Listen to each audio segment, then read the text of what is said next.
Hello friends, मेरा नाम है अल्तमश और आप सभी का मेरे यूट्यूब चैनल पर स्वागत है। आज की इस वीडियो में मैं आपको बताऊंगा पुदीने के प्लांट को बुशी यानी घना कैसे बनाएं। तो चलिए शुरू करते हैं। लेकिन उससे पहले अगर आप चैनल पर नए हैं तो वीडियो को लाइक और चैनल को सब्सक्राइब कर लें। तो ये है हमारा पुदीने का प्लांट। इसे मैंने कटिंग से ग्रो किया था। इसकी भी मैंने वीडियो बनाई थी। अगर आपने वो वीडियो नहीं देखी है तो मैं डिस्क्रिप्शन में लिंक दे दूँगा, आप वहाँ से देख सकते हैं।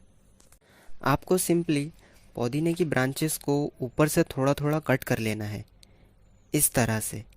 इससे होगा ये, अब इसकी ग्रोथ स्टार्ट होगी तो इसी ब्रांचेस में से और शूट्स निकलेंगे जो कि और ब्रांचेस बनेंगे, जिससे पुदीना घना होगा और आपको छोटे से पौधे में ज़्यादा पुदीना मिलेगा।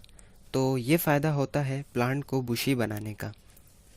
ये देखिए, इस तरह से शूटिंग स्टार्ट होती है।